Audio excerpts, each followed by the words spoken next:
one thing that I had students do at the beginning of the semester is think about ways in which we could reorganize the syllabus. If it were really democracy and I said, okay, so you have some sense of control here and you could reorganize the syllabus, how would you do it? And so I used the illustration of a museum, and I actually had a format, a plan for a museum, and I had them put 6 works of art into this museum space that I had given them. So an identical space, identical 6 works of art. And what I think we found from this exercise is that everybody organized that one space quite differently, and that there's a very important aesthetic pattern that's being developed through each of these sort of curatorial figures, aka the students. And so I said, this is what I'm doing with the syllabus, is I'm curating your experience of the artwork, your approach to the artwork. And so in the same way that if you were to move around the room of a museum, and some of my students thought that I was extremely obsessive compulsive by focusing on things like where doors were situated, you know, what colors the walls were, are there benches for people to sit on, and these things. But I said these things matter when you're in the space of a museum, because it's narrative, it's telling you a story, and that's precisely what a syllabus is doing.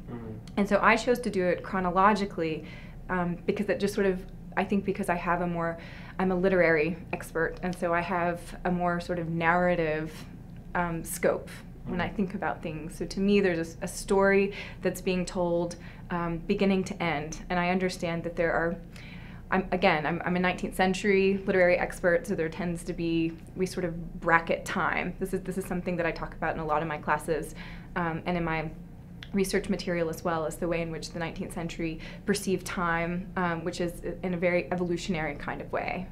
Right, this is the sort of arrival of the idea of progress. So there, you start at this sure beginning point, and you're projecting yourself into this sort of sure end. And so I think I tend to think about class work in the same kind of way, or the approach to course materials in that way as well, just because I'm so informed by these 800-page novels that tell me that that's the way stories are told. But another thing that I had them do is not only to acknowledge that from the very beginning, and I told them to be suspicious of the textbook that I was assigning, which itself is telling the story in a particular way. So the Filthy Victorian class, it's a class that I developed when I was working at Boston University, and it worked really well the 2 semesters that I taught it there, and so I'm hoping to transport it here, and that the students who are signed up will participate in what I consider to be the sort of ongoing project where we think about principles of waste and excess that inform the 19th century imagination, particularly in thinking about, again, narrative, the idea of narrative, things that get eliminated, things that get set aside, things that are considered negative influences or filthy. I mean, I choose the word filthy because filth emerges in our language, I think with a much greater frequency than we often think that it does. And in the 19th century vernacular, it certainly did. And so the way that I have organized the class is that we start by thinking about what I call filthy places. And so we're focusing on London, on Victorian London, which was itself a rather dirty place because it's been urbanized very quickly. Millions of people moved into the city with industrialization. And so you not only have the factory system that's puffing out soot, of course kerosene, that's blackening parlor walls, and these, what are supposed to be really pristine interiors, are constantly dirty. But you also have a problem of actual, human and animal and industrial byproduct waste that is being just dumped into the Thames because there's no sewage system. So the Thames was the sewer, and the Victorians thought at first that this would work until they realized that at about 5 p.m. in the afternoon, there was some sort of tide that would sweep all of that excess back into the city. I mean, you had people who were called mudlarks who actually made their way, they paid their way in this world by rummaging around in the filth that sort of redeposited itself on the Thames embankment. And so they would rummage around for cat carcasses, which were really valuable.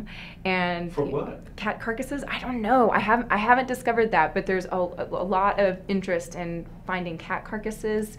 Obviously any sort of human remains, teeth, gold is a high commodity.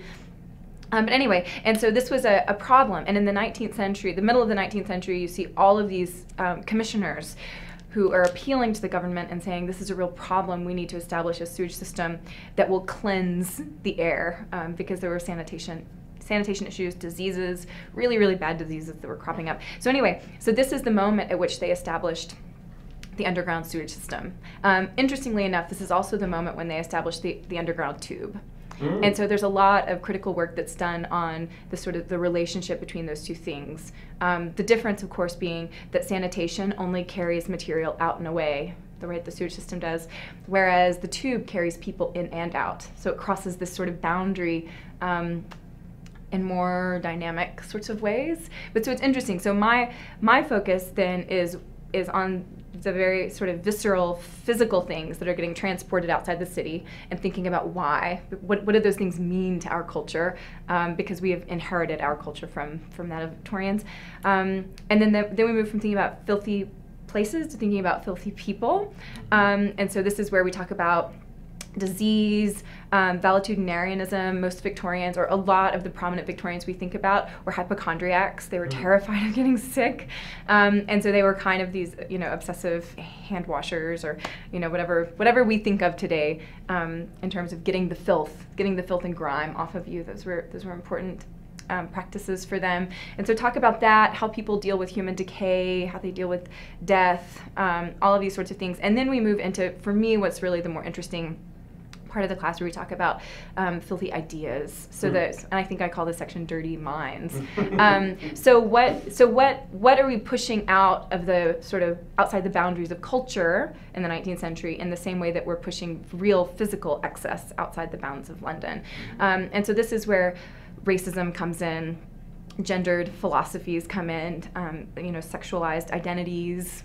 All of the things, I guess really a lot having to do with ways in which people were identifying themselves, or were being identified as self and other, or as some sort of marginalized figure for whatever reason. And so how I in the past have begun the semester just by saying, how do we use the word filthy? And you find that there are lots of different things that we mean by that.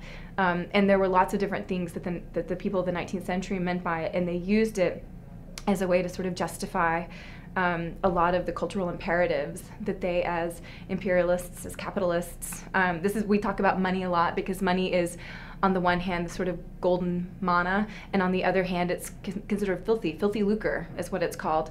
And so that's, that plays an important role. So anyway, as capitalists, as imperialists, as Protestant evangelicals, and you see the ways in which the idea of filth plays a pretty significant role in helping to establish all of those sort of cultural systems of ideology.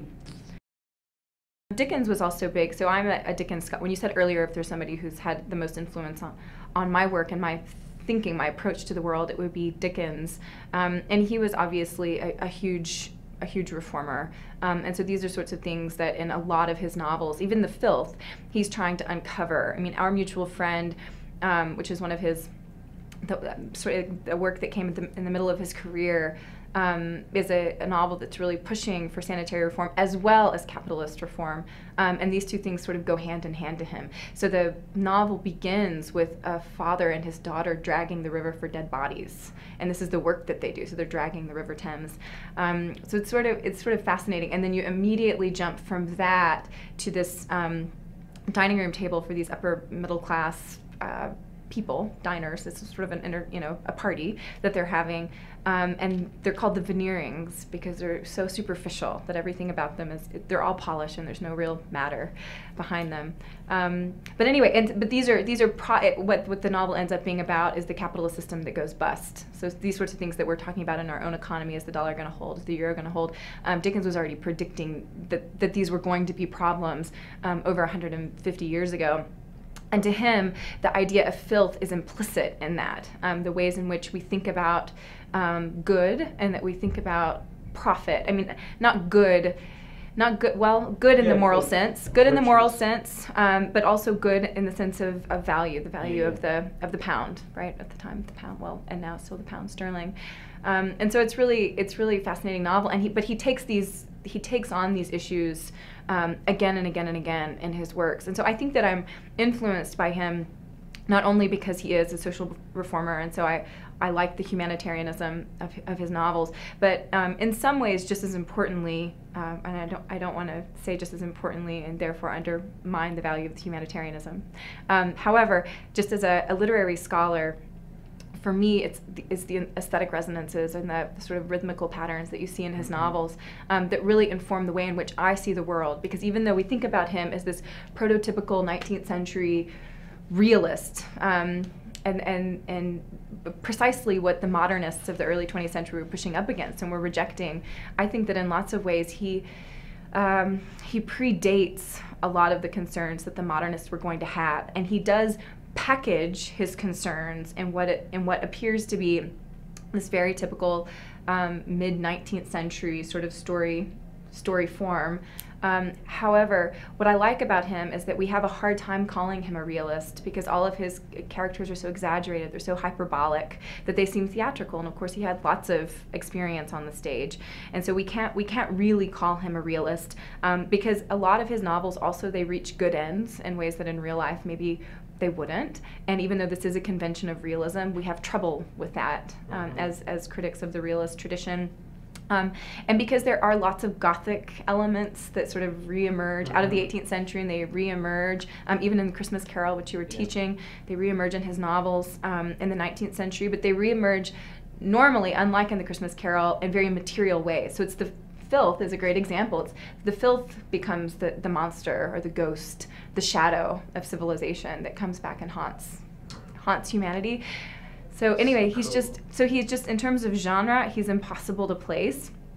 And then if you look at if you just spend time looking at even a page of his writing, I mean, this is why Dickensians can read these novels over and over again, not just because they're 1,000 pages long each, and therefore you must have missed something the last time you were reading, but also because the words on the page are so much at play that they move. And I know some people resist post-structuralist accounts of literature, but I think that Dickens really lends himself to that because and this is one thing that I talk about in my research, is that realism, unlike any other form of art, and this seems counterintuitive, but it really lends itself to post-structuralist accounts of aesthetics, because most of the things and most of the well, not the words, but most of the things that the words are representing in the material world, they're just there by virtue of the realism of the piece. So if you were to take your camera and you were to scan my office all the way around, you wouldn't necessarily, it's not like the Hitchcockian camera where you're going to stop and zoom in and give me a clue to what's going on in this room, but rather you're just scanning it to provide setting, to provide a backdrop. Which means that because you're just scanning, then I as a reader can stop on each one of the things that you see here, or I as a viewer can stop on each one of the things that you see and you record here, and I can sort of pull out different meanings each time because you have not given me some phenomenological register for that thing. So it's not rooted so precisely, so symbolically, so allegorically as you see things and reference rooted in other forms of literature and art. You see what I'm saying? And so because of that, and because Dickens was so insistent upon that tradition of giving us the full, he gave you every detail so that you could really imagine yourself in a space and put yourself, I mean, that's why I think his novels are so empathetic, is because he forces you to become these characters for the moments when you're reading, for the hours and days and months in which you're reading these novels. He forces you to become those characters, and he does that by way of giving you a very rich setting where you can imagine yourself. But it is because he gives us such a rich setting, and he doesn't focus always, and even not normally, on those things specifically that he lists for us, that we get to play with them. We get to think about the different things that they could mean, but there are no absolute dogmatic, tyrannical sorts of meanings that have necessarily been attached in terms of the narrative, in terms of the plot. And so that's why a lot of what I talk about in my research are the orphaned objects in the novels, because orphanhood is a primary concern of 19th century literature. And I always say this to students, but I dare anyone to find a novel from the 19th century that doesn't have some sort of orphaned character as the lead role, because they've all been disenfranchised in some way. There's some sort of parentlessness. And of course that speaks to the feelings of the pervasive feelings of cultural parentlessness that the Victorians were feeling, because they don't have any, there's no sort of precedent for them to fall back on, because the 18th century was agrarian, and here they are, these industrial modernists, or moderns. And anyway, but the point that I often make in research is that in fact it's not the orphan characters who really represent those feelings of orphanhood, because those orphans end up finding parents or finding home, just like in Oliver Twist, right? I mean, he sort of fortuitously is sort of given back his family at the end of the novel, and the same with Jane Eyre, and anyway, all of these other characters who sort of happen back into family. Whereas it's the objects that in terms of the aesthetics, in terms of the phenomenology, the structure of the realist form, they're kind of set free in the text to play with meaning. And I think that that's really brilliant. And so Dickens has informed, therefore, the way in which I think about the world as a network, as a rich and dense network of ideas and things and people that are sort of always at play. So what Henry James said at the end of the 19th century, rather snarkily, is that 19th century novels, the realist novels of the 19th century by writers like Eliot and Thackeray and Dickens were loose, baggy monsters. And so this is what we as 19th century scholars are always referring back to, is we're finding ways to justify them as loose, baggy monsters. And I always say that I like them because they're loose and baggy. And James, as this transitional figure for us, moving us out of the Victorian age and into the modernist era, I mean, he was kind of snob, but I think that he should have, in some ways, been more aware of what made these novels so exciting. Was their looseness? Was their bagginess? They weren't tight like his works of art, but it's, again, precisely because the symbols were kind of dangling and falling off and then jumping back in and interjecting and piling on top of one another that I don't know, that I find them fascinating, and that I think that they really do look forward to the ways in which we in the 20th and 21st centuries think about the world as a network, but one that's always shifting, and as you say, reciprocal and relational and dynamic. And there's no stasis. There's no promised stasis. No, there's no promise. And there's no hope of a stasis, really. I mean, if you're looking for that. No, and this is what I think, what I talk about and think about in Dickens' works. I mean, in realist work from the 19th century in particular, and Dickens most specifically, is that I think, therefore, there's a tension, and this is what I say in my research, is that there's a tension between the foreground of the text, which does promise you stability, right? Because the characters, they follow this very clear timeline, very clear trajectory from a problem to a solution. It's the background that's tense and that's sort of exciting and that's sometimes scary, because it's that background of objects that are moving around because they've been loosened from the primary networks of narrative control and of narrative organization. And so you see, this is what makes realism so complicated. I mean, and this is what Barth talks about when he talks about the reality effect, is how do we call something real and also representational? And so this is right, how can it be both? And so this is what I think about in the tension between the subjects, what I call the subject world in the foreground of the novel, versus the object world in the background of the novel, is that they kind of give life to that tension between reality and representation. Oh, that's amazing. It kind of reminds me of Charlie Chaplin and Michael Jackson. Dickens does in this one way. All three of these figures were capable of making a extremely satisfying work in terms of convention, right?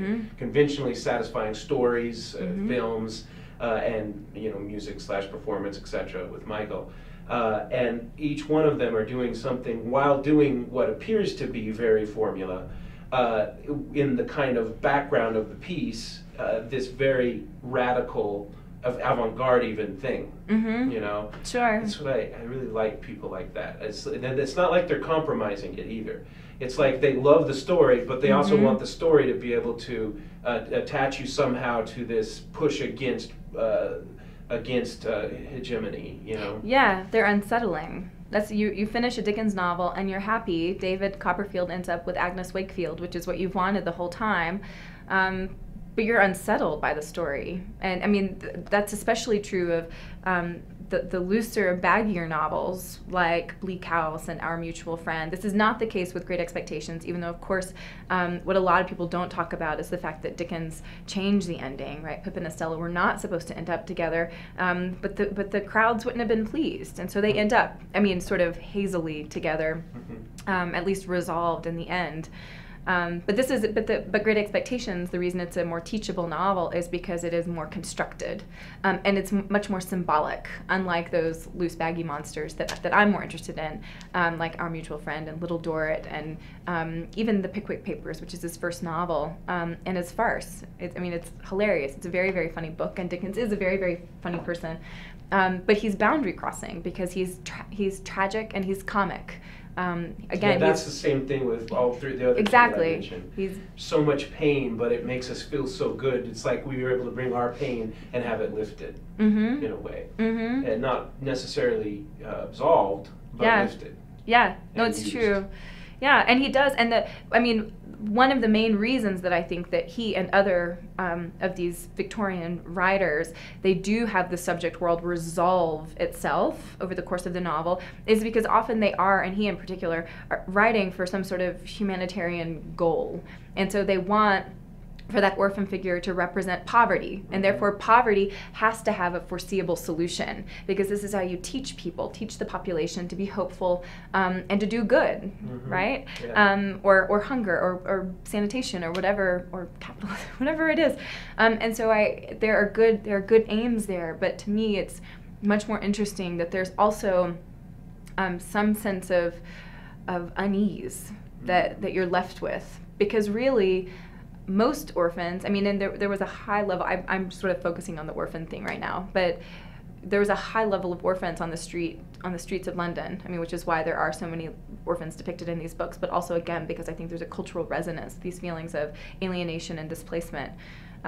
But most of those orphans didn't find their parents, you know, most in real life. They don't find parents, and they don't happen to bump into men who are, rich middle-class men who are distantly related to their mother who died, right? I mean, these things didn't happen, but you know, at the same time, you have to imagine something. That was the attempt, I guess, was to imagine something positive, so that the people would imagine something positive. So chance and possibility do not exist in the subject world, but they do exist in the background world, in the object world. And chance and possibility do not preclude negativity. I think that learning works best. But really, learning only works when ideas are engaged by multiple minds at the same time. And so I find that I often do my best thinking on a subject when I'm in front of a class and I have this sort of pressurized experience of being forced to come up with an answer right on the spot. And sometimes your brain forces something out that's sort of uniquely wonderful that you didn't know you had the capacity to come up with, but also because you've had this circulation, this really dense circulation of fine and close analysis that's being done by a group of people, a dynamic and engaged group of people.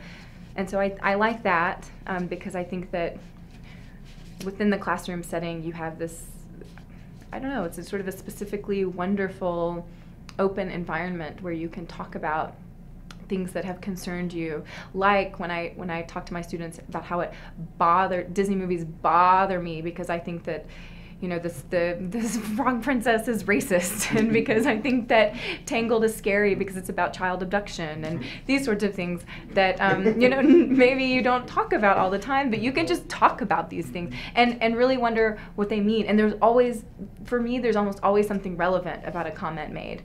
It's finding the way in which it falls into the pattern of your conversation. I think that it's because I do study narrative and I study mathematics together that I'm often talking about patterns, but it just seems to me that, you know, sometimes students are nervous about making comments because they think that they won't be smart enough or won't be relevant enough, and we've all been in that position before.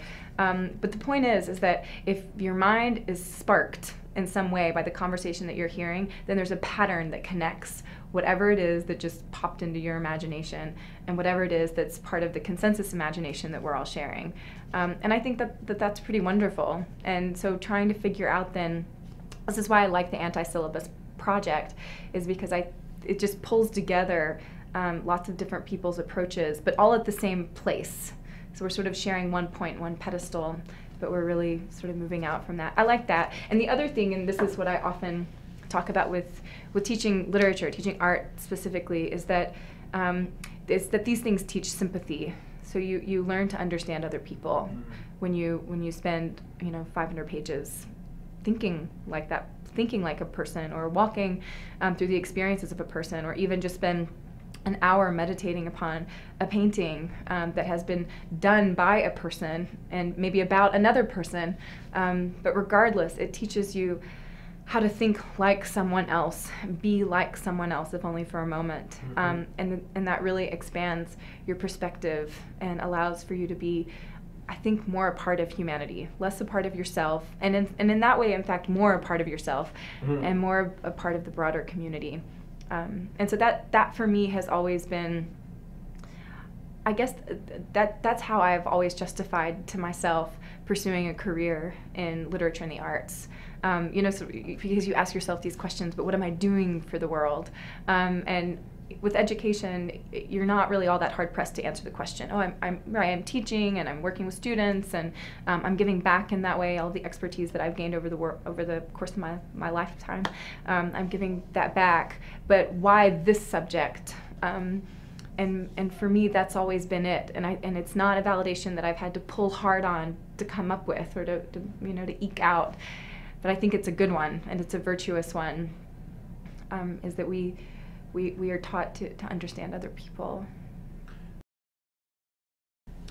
So for me, it's literature, and British literature in particular. But I think that probably a lot of that is just because of what I was exposed to when I was young, and these things tend to stick and ferment over time. And so as a young child, I was given these tomes, these long, loose and baggy novels to read that I didn't understand, but I loved them. So I always talk about Jane Eyre as a book that I've grown up with, that I read when I was 8, and of course didn't understand the whole imperialist aspect of the story at all, the fact that Bertha Mason is trapped in the attic and that she's this Creole woman who's been brought back from the West Indies, and all of it. I didn't get that at all, but I understood Jane's experiences as a child and how terrified she was to get locked in the Red Room.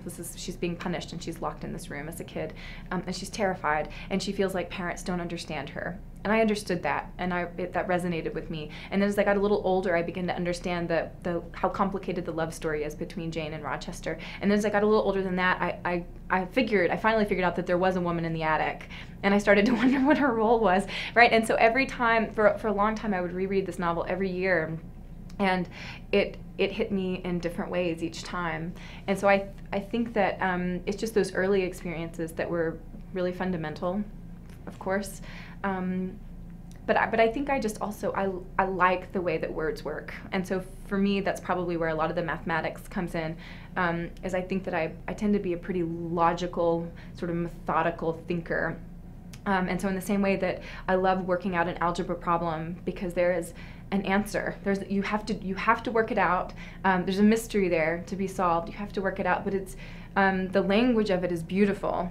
And you finally do arrive at some sense of solution, some meaning, right? There's representation, there's meaning, and along the way you gather the beauty of the prose, of the syntax, of the semantics, or of the formula. And so so I've always been drawn to language specifically, I think, for that reason, and because for me, that's what the pleasure of the imagination is this sort of balloon-like world that comes into being. Maybe it's also because I was an only child, and so I was having to pretend like there was somebody out there for me to play with on evenings when I had no siblings around. But I had this I liked the idea of this balloon-like world that I pictured, and that I pictured. Mm-hmm. And so while I'm reading Jane Eyre, I become Jane. And I kind of live her life, and I don't consider myself a theatrical person or a performative person, but in my mind, I'm living that life, and I'm in that world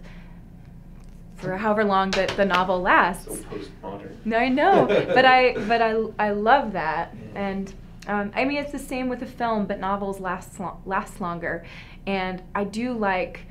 It feels so much more intimate to me, the reading of a book, because the cues are different, and for me the language cues, I don't know, they're just closer. They're to my own intellectual disposition, and so I like that. And I don't. Do you want me to talk more about the math stuff, or is that? You don't have to. And so the work that I do with mathematics is simply looking at ways in which, in the 19th century, since I'm a Victorianist, so in the 19th century, you see these sorts of tensions that I was talking about between foreground and background in the Victorian novel. You see the same sort of emergence in mathematics between pure and abstract. Between pure mathematics, which is more abstract, and applied mathematics, which of course is wedded much more closely to the sciences, and has a reason, has a cause, has a rationale, whereas the rationale for pure mathematics is what I consider to be much more closely akin to what you see going on in the background of the Victorian novel. It's more about aesthetic play. It's sort of what Wilde would later call art for art's sake, and you see sort of the play of the mathematical sign that's been disengaged from any kind of network of meaning. I mean, of real, worldly meaning. It has aesthetic meaning, or it has some sort of mathematical value, but nothing beyond that. And so the same sort of disengagement is precisely what allows it to be sort of exciting, and to do things that if A equals this bookshelf and B equals book, then A and B are limited. Whereas if A just equals A and B just equals B, then they have a lot more room and flexibility to take on the various meanings, various operations. And the same thing with the multiplication sign or the division sign. When these things don't mean exactly one thing, right? They're not tied precisely to one type of operation, then they just get to move around a little bit more. And therefore we learn more from them. And so I'm really interested in the way you do see this kind of split philosophy or split approach to mathematics in the era. One that insists on a meaning, a sure and certain meaning, and one that's much more interested in chance and possibility in the development of some sort of aesthetic or purely mathematical system. And you see that happening in the novel of the 19th century as well. And so my question is always, how then were the Victorians telling stories? They're telling stories about themselves. What story did they want to hear? And I say that because I think that we have inherited many of our sensibilities from them, and so I'm similarly interested in how we tell ourselves stories, either to make ourselves feel better or to make ourselves nervous, or to allay these fears or those, and can we tell ourselves multiple stories at the same time? And if so, what are our reactions and our responses? So I'm not so interested in like response theory. More about just the process by which we develop these sort of narratives, these sorts of tales, and for what purposes. And so that's a very postmodern instinct of mine, I think. But that's why I'm interested in mathematics, is because I see mathematics as taking on a lot of the narrative impulses of the 19th century that you see also playing out in the development of realism. And so it's this question about what is real, right? How were the Victorians perceiving the real world, and how in fact were they approaching it from very different directions? And do they arrive at the same place, although they're coming from different angles, or do they lead us completely astray, so that there are multiple worlds that are being held sort of in this, what I always call hovering tension. Yeah, and this is what the end of the 19th century, you have a few mathematicians. Well, in the middle you have Hermann Grassmann, who says that he's a linguist and also a mathematician, and he talks about mathematics as, he talks about the real, which is a term that we now have a lot of trouble with, but people were having trouble with then, and they had trouble with before, of course. But he said that's exactly what the real is it's tension. It's not, there's no sort of synthetic resolution. that the real encapsulates, but it's this constant state of flux. And then at the end of the century, you have Poincaré, who talks about chaotic determinism, which seems like a contrary term, that you can talk about chaotic determinism. And my argument is that you see math building up to that late 19th century term, as well as literature that's already trying to parse the distinctions between chaos and determination or determinism, and figure out if and how they can coexist. And so then by the time you get to relativity, my argument would be that literature has for a long time already been trying to figure out how you can bend the shape of the real, and it can still be real at the same time. And I mean, the argument can be made that that's what art has always done. But I think you begin to see, they say that the Victorians were the first age who understood themselves as an age. And so they called themselves Victorians in the same way that we call ourselves postmoderns or postmodernists. And that's normally, right, you would look back on an age and you would name it posthumously. But the Victorians were meta-aware, right? They're completely self-conscious. And so I think that there's a different kind of art that's being practiced and explored at that time, that knows itself, but is wary of itself and is always hyper-concerned.